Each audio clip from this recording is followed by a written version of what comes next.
I think we'll go ahead and get started with introductions while the rest of the audience populates. So good afternoon. I am Mario Barnes, the Tony Rimby Dean of the University of Washington School of Law.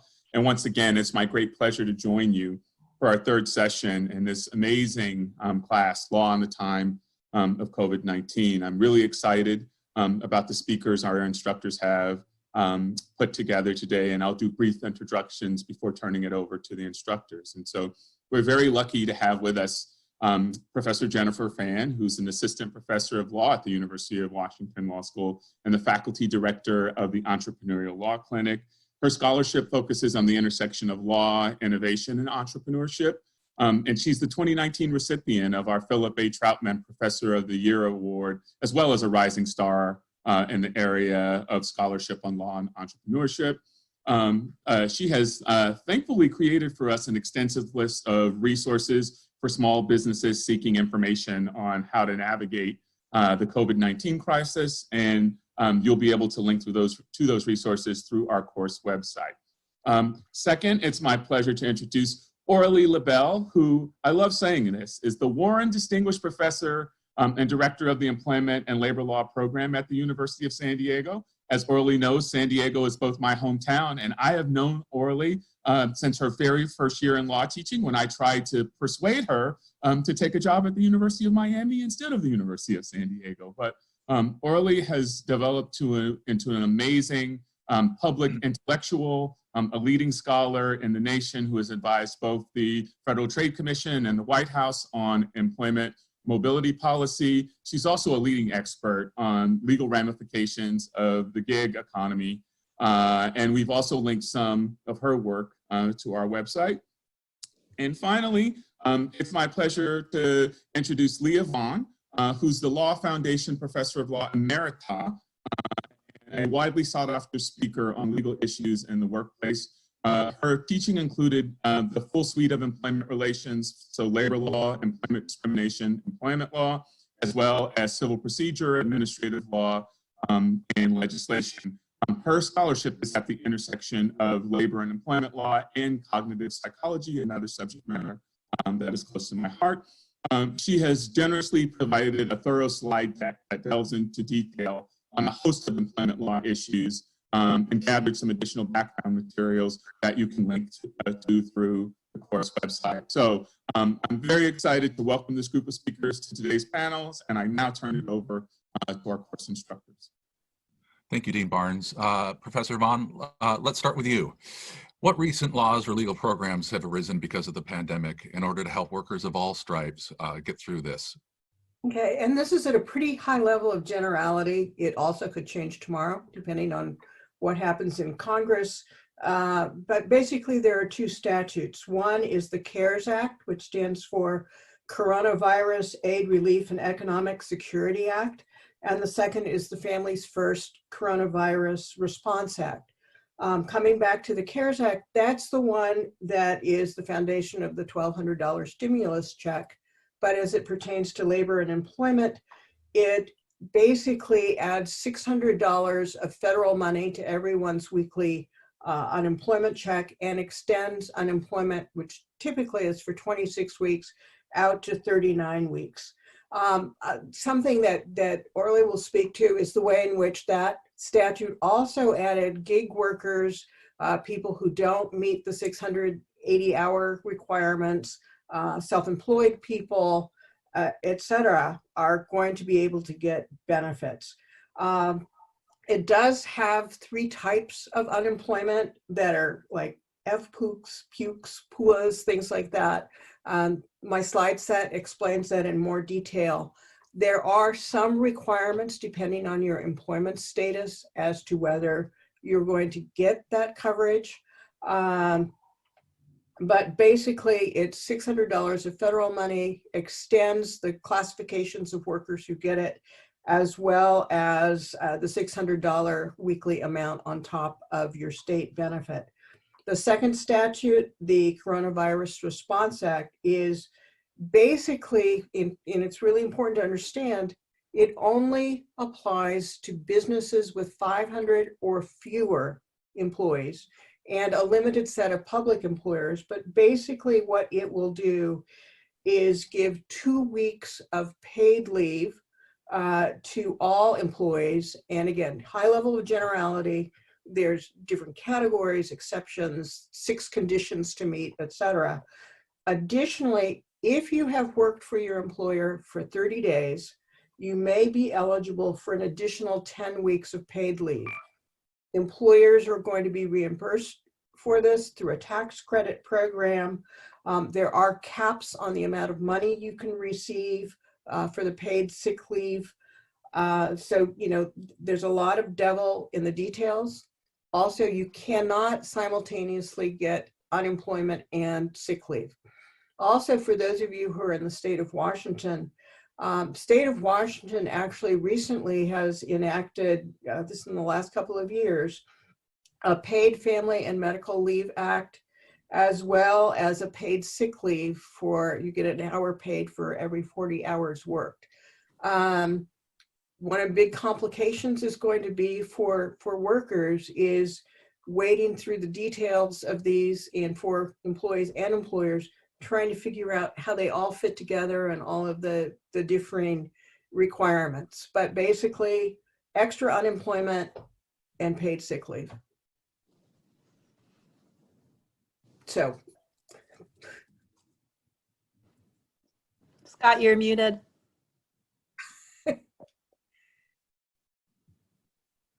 Thank you. You think I'd have this by now. Thank you, Professor Vaughn. That was very helpful. Professor Lobel, historically, gig workers have been treated differently from regular employees. How are gig workers faring under employment protections and the other rules created for the pandemic? Yeah, so this is a pretty, it's a difficult time, but also a really interesting and transformative time for looking at this distinction between employees and freelancers that has really been the subject of so many debates and class actions and legislation reforms and actual reforms and bills and protests. And this question of what are the rights of gig workers, freelancers, independent contractors has been with us really for decades with uncertainty and controversy. And right now, it's a moment where everything is, you know, highlighted and heightened.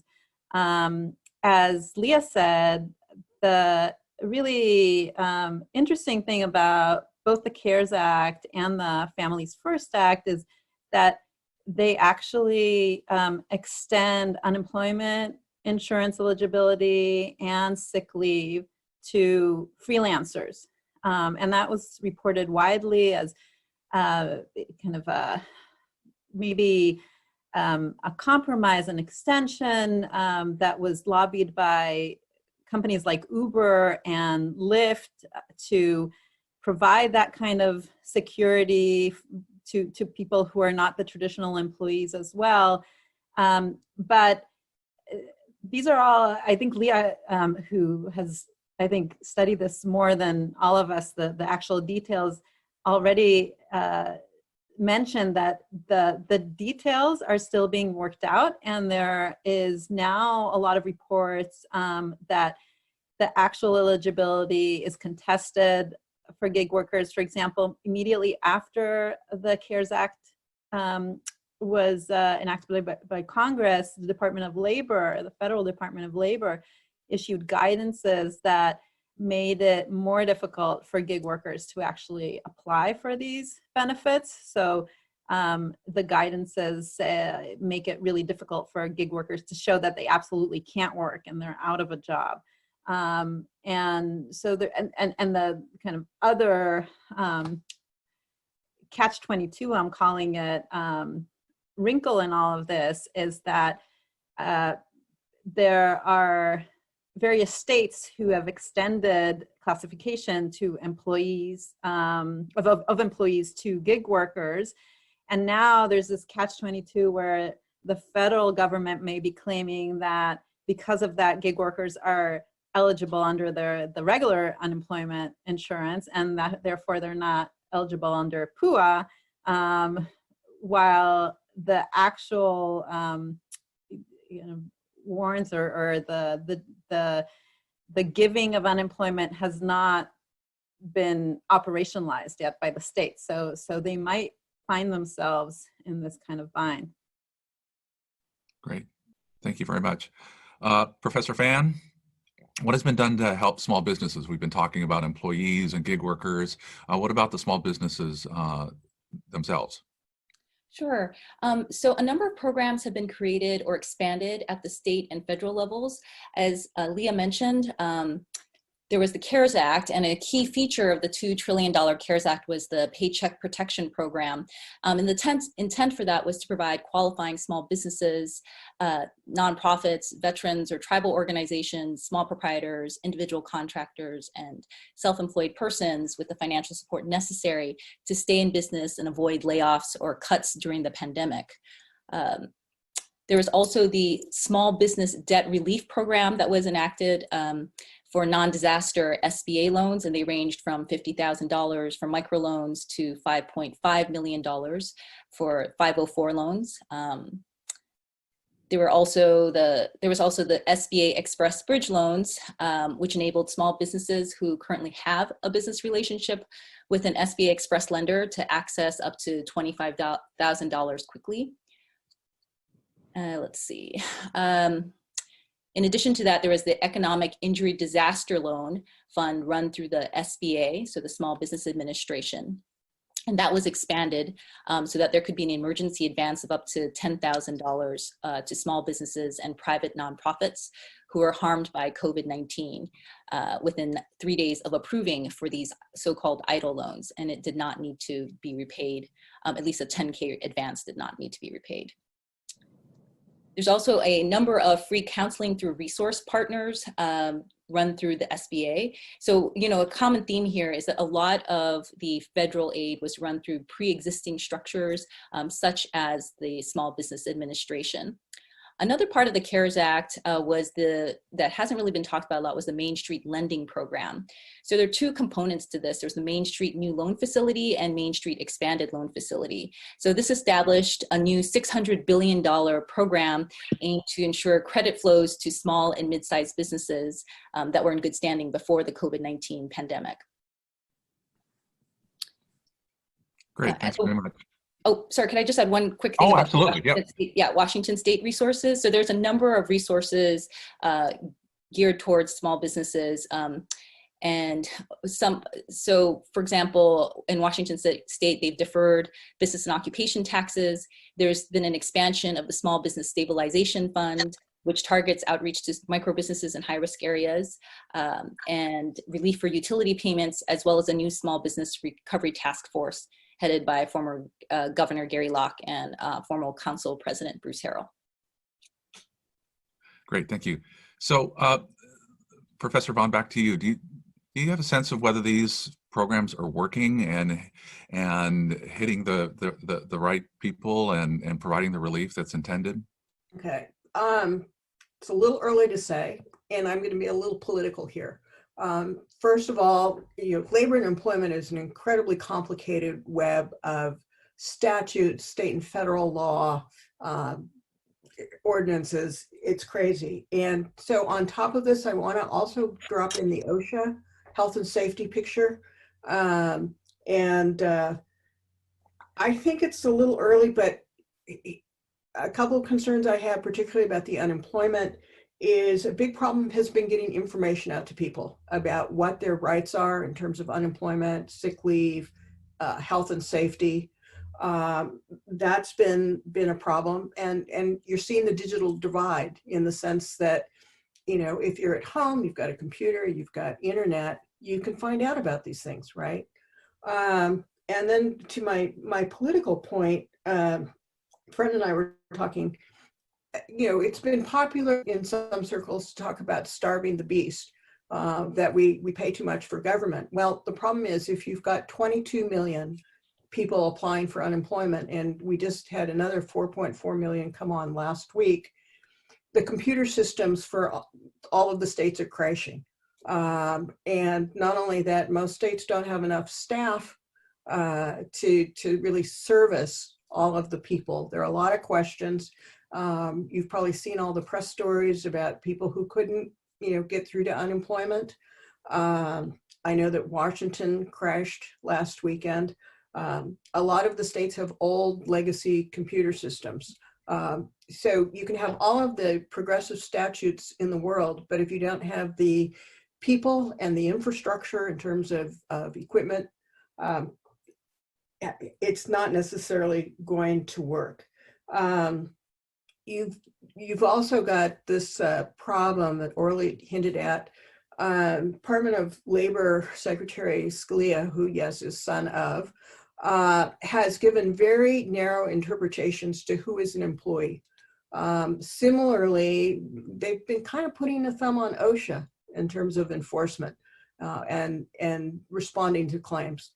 I do know that already there are banks of lawsuits that have been filed by employees. So I would say in general, it's working, that people are getting checks and beginning to get through, but it's not without problem. Great, thank you. Professor Fan, have the small business and the PPP provisions been working?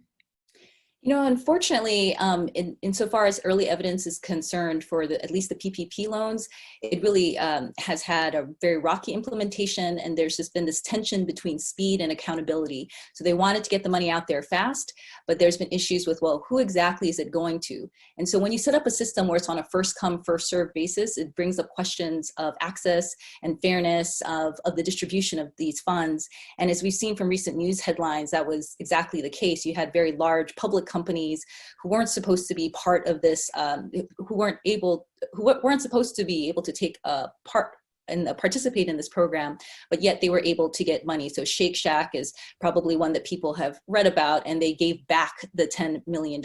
Others have not, insofar as I know. There's also been geographical disparities as well, that from a political perspective seem to have benefited more of the red states than the blue states. So for example, Nebraska had 80.7% of its eligible payroll covered through the PPP loan program, whereas Washington was ranked 46th and only had 42.3% of its eligible payroll covered. In addition, there were industry disparities. So construction and manufacturing got the most money, and hospitality and industry, which was the hardest hit, was further down on the list.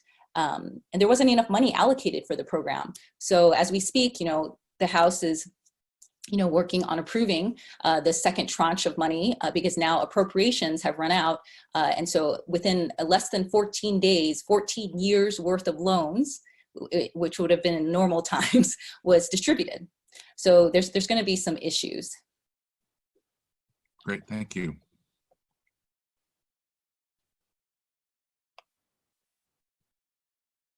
Oh, want me to jump in? Okay. Really, what do you think sorry. about whether these are working? Are you asking me? Yeah. I agree with what both of you said. There's problems with access, with definitions, with a competition between agencies and how they are unpacking and what they're requiring. I see one of the questions in the Q&A, and we very much want to get all of your questions. So please use the chat and Q&A functions. I saw something about what about non-English speakers and the most vulnerable who might not know their rights. So I think, again, the educational role of the people that most need this stimulus, that really should be a function of state agencies to reach out and to help, and also law schools like the University of Washington is doing right now. Yeah, OSHA did put out in its fact sheet that during the pandemic, workers have a right to receive information in training, and then in parentheses, in a language and a vocabulary the worker understands about workplace hazards, methods to prevent them, and OSHA standards. So I think that could be an interesting long-term, source of litigation. Hopefully not, but there is some duty there to translate under OSHA. Thanks for that observation. It does seem as though the places that we would have expected worker protections to come from in the past have changed. And part of that has happened as a result of the changes of the gig economy. The Professor Lobel has spent a good chunk of scholarship explaining what's a problem with the way the common law created these distinctions among different kinds of workers. And you touched on it earlier in the panel, but I wonder if you could dive a little bit into more detail about how the pandemic is further illustrating the problem with classifying gig workers in one way or another, or also complicating some of these prior problems as we see shifts in how we're all working. Yes. So some of it is, I want to say scholarly, but it's not. It's really practical problems that I've alluded to already. It have been with us for not only decades, really centuries. It's always been a struggle and always been difficult and dynamic and changing to say who is an employee versus who is a freelancer. But this difficulty accelerated when we moved to platform work, online work, remote work, telecommute. And that's been a development for past couple of decades. Contingent part-time work. There's a lot of like a whole spectrum of what we even mean by gig workers, and some of them are high skilled, some of them are low skilled, some of them are service workers, some of them are just kind of on the online marketplace, and everything becomes heightened and just this really pressure cook,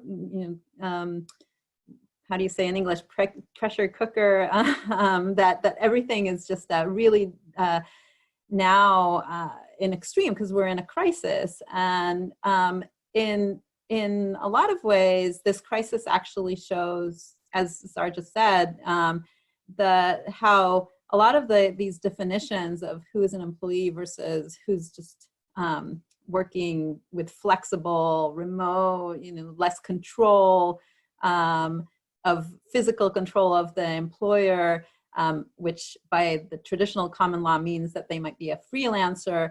Now, when we're seeing everybody shifting to these more flexible and managing their own schedules and working remotely, now suddenly the differences seem not very real, and the vulnerabilities are also not not distinct. So my argument, so this is the part where it becomes a little scholarly, but again, I think it has very real and immediate implications and direct implications to policy reform and to class actions and court decisions and to the work of agencies. I've always talked about the 4 pillars of labor and employment law. So one is kind of the traditional employment law contract and how we define wage and hour requirements, wage and hour regulations, meal breaks, things like the firing and hiring at will versus good reason for firing. Then the second pillar is discrimination law, which is a really big part of employment law. The third one is labor law, which is about a voice and participation and unionization and collective bargaining. And the fourth one is the benefits. And we've talked now the most about the benefits part. So worker compensation, unemployment insurance, healthcare. And I have, again, studied this for some years now, arguing that we really need to look at each one of these pillars and not kind of bundle everything together and have this black and white.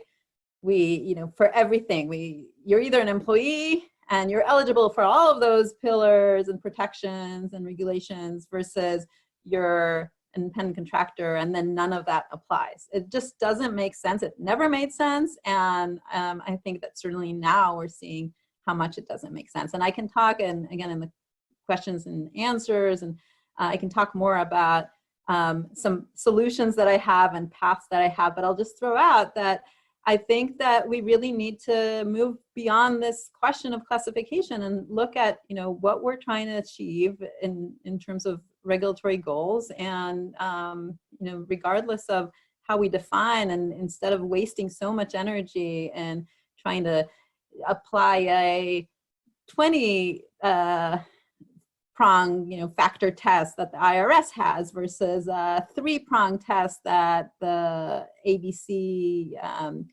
AB5 in California test has. And there are like 5, I've looked at all these cases, there are 5-factor tests and 7-factor tests, and just, it's always just with us.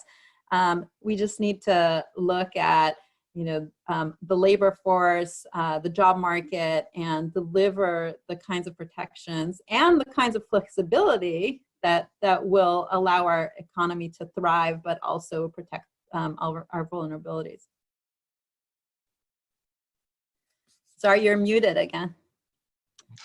Thanks for the, I know we're in week what of the quarter, but so thanks for that framing. It's helpful to hear these 4 pillars laid out in that way. And, I think there are going to be legal and sociocultural considerations as we think about what, what we see in the labor and employment landscape going forward. Certainly one of the things that the news has been talking on, and we hadn't planned to talk about this exactly, but as we shift over into thinking about labor law and unions and protections, one of the issues that's been foremost in my mind, and we've talked about quite a bit in our class, is the amount of privilege involved with telecommuting and the sorts of roles that remote instruction and remote learning and remote work really involve. So I think your point about breaking these pillars apart and kind of seeing what's involved and considering all of them is a really good one. And with that, let me turn to the question to all of the panelists. What role are unions playing in legal responses to the pandemic? What are we seeing there? I know our students are keen to hear about that. Yeah, I think that's a really interesting question. And I want to segue from Orly's point that there's nothing kind of scarier for a professor than to walk into a labor and employment class and say, look, there's not one definition of employee, one definition of independent contractor. That's the big divide. Every statute has a different test. And so, these 3-factor, 5-factor, up to 20 IRS factor tests is crazy making. Unions tend to be very traditional about, or labor law about their employees who can be unionized, and their independent contractors who, basically are controlling their, in theory, their future. But this is an interesting moment, I think, for unions. They clearly have been involved. When you read the fine print of these statutes, they can't abrogate any existing collective bargaining agreements, that kind of thing. But I really think there's going to be more questions right now than answers. What's been interesting to me is to follow some of the protests. There have been a number of protests, particularly by nurses and by Amazon warehouse employees. What's interesting for me is that the nurses are organized, they're unionized. And so if you go to any of the union websites, like listed teachers, healthcare workers, et cetera, there's a lot of information on those union websites. Clearly people have been working from the union side to educate their members, help put together organized responses and protests. So there were a group of nurses who had been sent home back east, I think in Maryland, for protesting about the lack of PPE, and their union worked to get them back. What's interesting to me is to watch the unorganized. There's a doctrine in labor law called protected concerted activity. I know that under the Obama board, this was a big focus of their policy making. Union density in the private sector is about 8%. That's not very much. On the other hand, Section 7 of the National Labor Relations Act applies to every employee, non-independent contractor in the United States, and says that if you're engaging in protected concerted activity, and yeah, there are a lot of qualifications for what that means, you're protected under the National Labor Relations Act. So some of this activity, say at Amazon and other non-union places, where they're being told, don't discuss any wage premiums. That's violation of labor law. Don't protest. That's a violation of protected concerted activity. So it might be that protected concerted activity, which is generally understood to be kind of the starting point of looking at how collective activity can benefit workers, might be a segue for unions to maybe coming out of this argue that there are reasons to unionize. But even saying that, what is organizing going to look like in a kind of stay-at-home, for some people, privileged economy? How do you organize people who are at work? Which is there's been a big flip-flop. The National Labor Relations Board constantly flip-flops depending on whether you have Republicans or Democrats in power. There was a case, Purple Register, that allowed employees to use the employer's email network. That was reversed last November, something casino case, I'm blocking on it. But you know, how can you organize people if you can't get to the email system? I think part of what's going to happen, there's a case, Lechmere, that restricts union access to, you know, corporeal private property. But I think with so many people working at home, people are going to start saying, you know, we need to rethink avenues of communication and participation. Leah, would it be okay if I transition to your final question? Oh, go ahead. I wanted to transition to your great final question, but did you finish your sentence? I didn't mean to cut you off. No, the last thing I was going to say, and there's always going to be a problem for unions with the job security versus health and safety trade-off. Thank you. Professor Vaughn came up with what I think is a great question, which is how do we think that the legal changes brought about by the pandemic will affect the very nature of work? And maybe there are some causal or correlative questions there, but what do we think the nature of work going forward will look like? And you know, we could start with the question of we could turn to Jennifer Fan and ask you, like, how do you think this is going to look for small businesses and entrepreneurs, and maybe give each panelist a chance to weigh in briefly. Yeah, thank you, Zahr. So I think that what it's going to mean is more telecommuting, especially for those industries where that is possible, and then also less physical space. So they might not rent as much space because people are working remotely.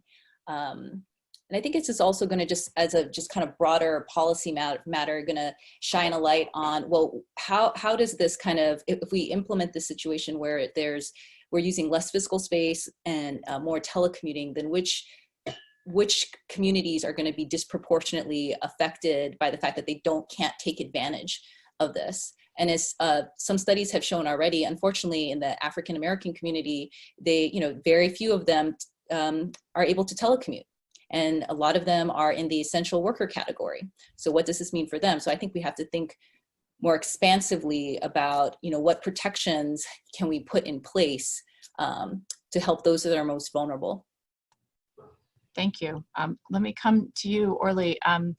What do you think it should look like, the nature of work or the employment law landscape?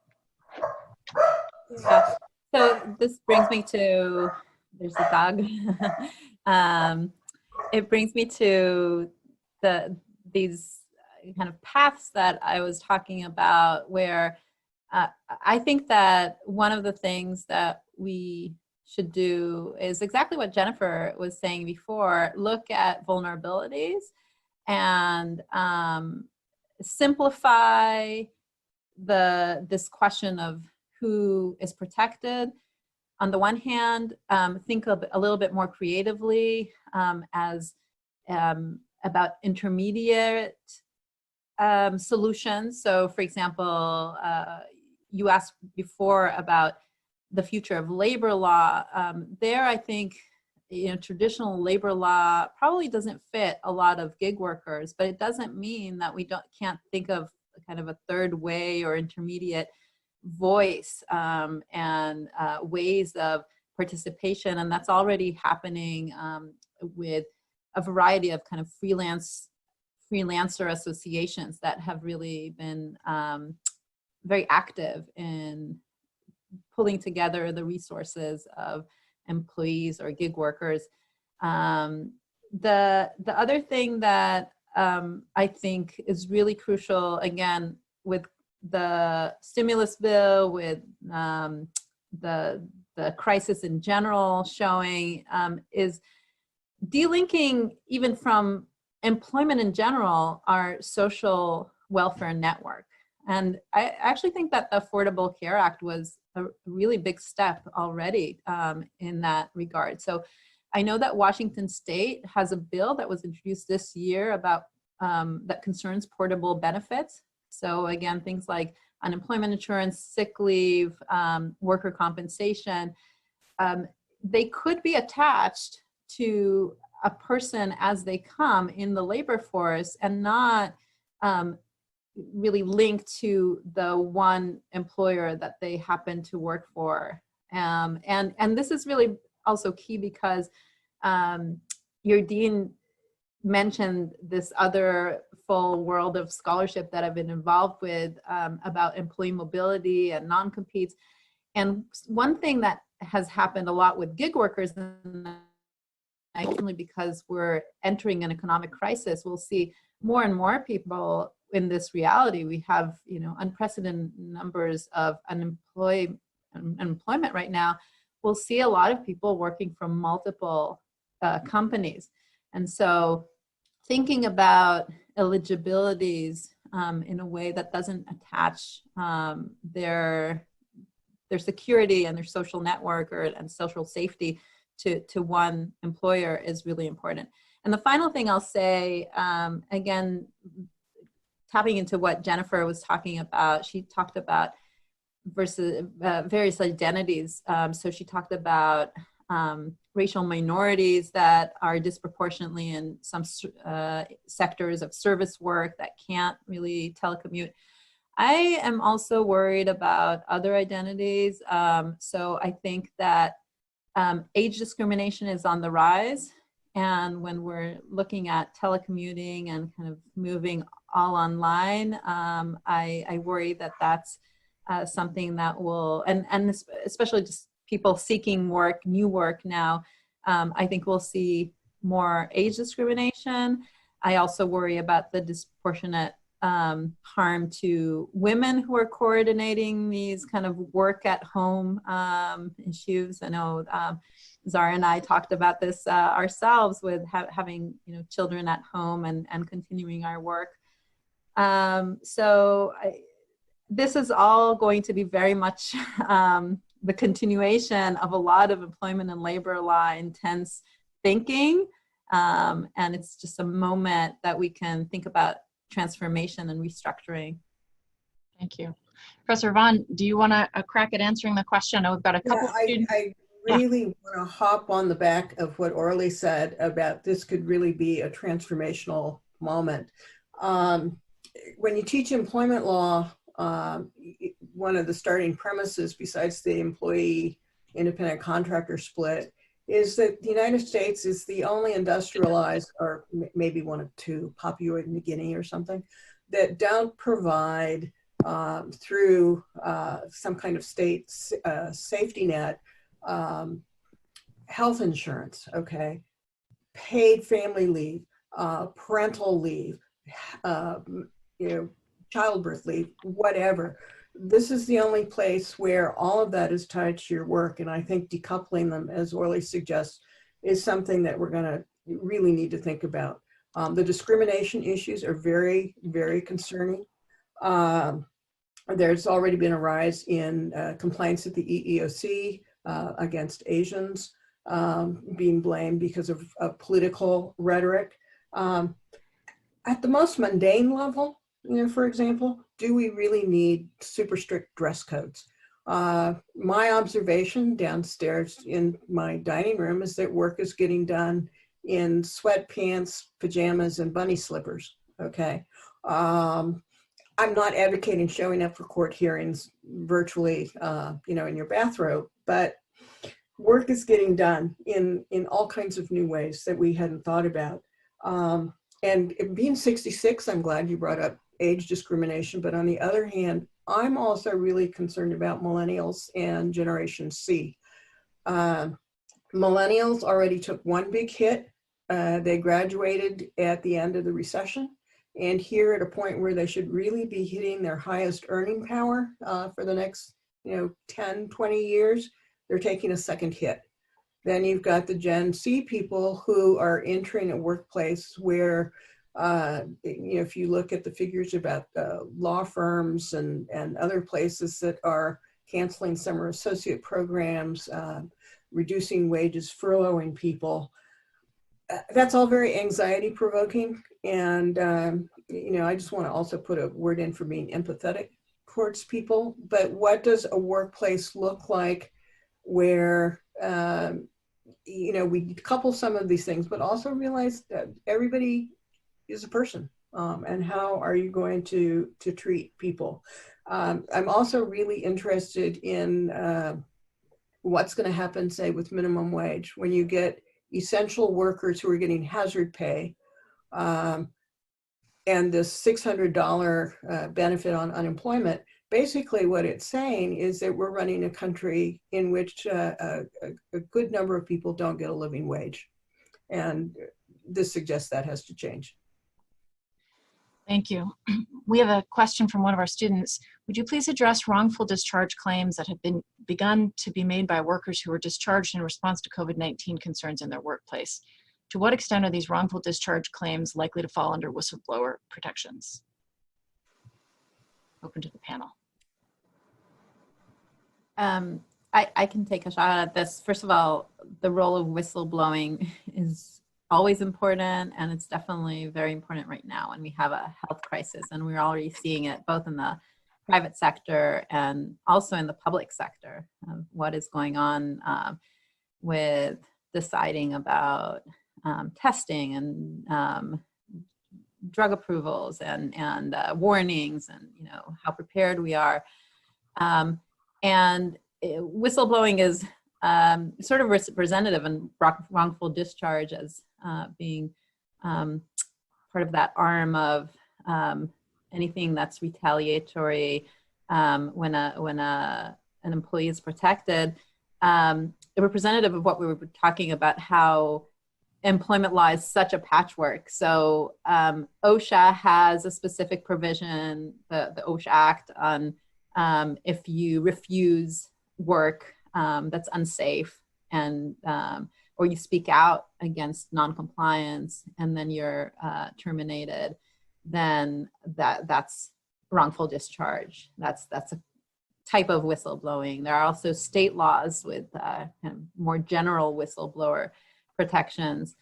I think that we'll see a lot of this. It's in some ways, I'm thinking about your students, Zahr, where there's a lot of, like my students, are interested in, practicing employment and labor law and practicing in the next wave of the market.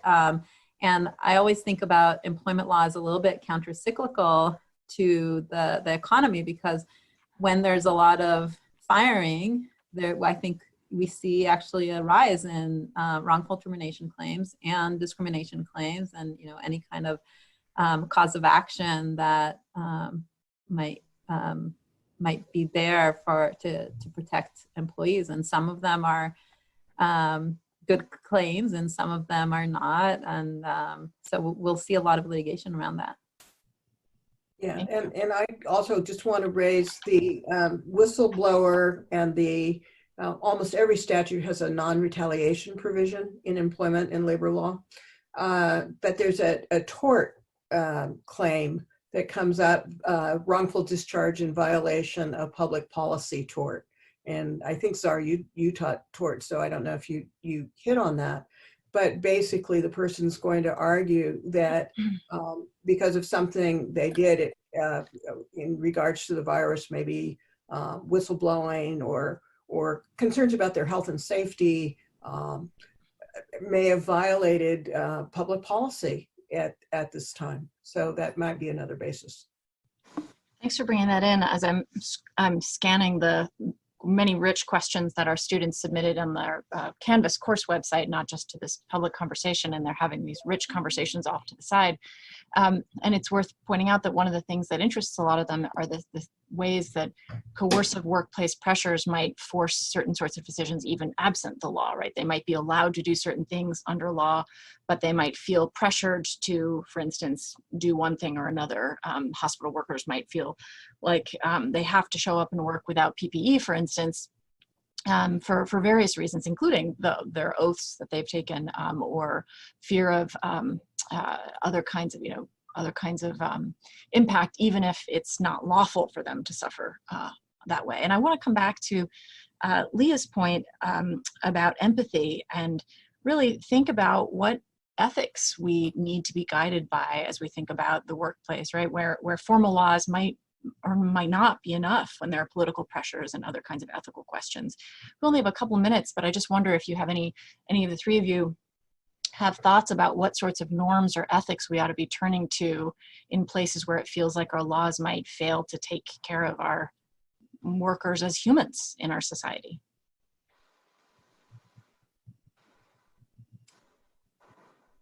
Well, that's always important, and the key to good employment and labor law and policy and reality and markets. Unfortunately, again, when businesses are struggling themselves, we tend to see even more non-compliance. And so I think that's a really important point that both of you just raised, that we can have all the laws in the world, but we also know that non-compliance, even setting aside just in normal times, is huge. Wage theft is huge. Misclassification is huge. You know, we can reform classification tests, but we'll still see misclassification. We see gray markets and black markets. And I think the hope, so this is the optimistic part, and it's good to end with an optimistic note, is that this crisis is teaching us a lot about empathy and how we're all connected. And we're actually not just connected within the United States, but this is a global epidemic, and this is a global society. And we're so reliant on global production chains and immigrant work and all of these huge issues. We haven't even talked about undocumented workers, and you know, they're the most vulnerable in our markets, and they do so much, and they do the physical work.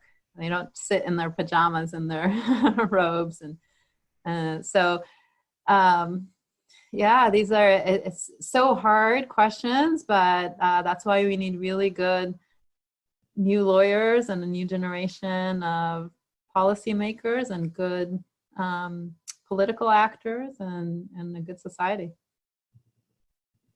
Thank you. Seeing that we're close to time, I think I'll ask that we thank our panelists, and especially for the work that they have done in their scholarship and in the resources that they created for this panel and for the public as a benefit of their expertise. Really appreciate that.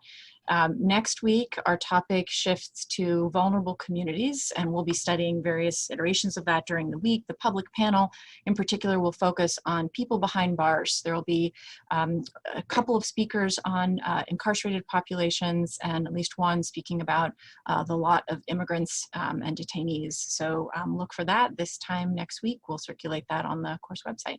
Thank you very much. And panelists, we'll see you in the course link at 1:30. Thank you. Thanks, everyone. Thank you. Bye-bye. Thank you.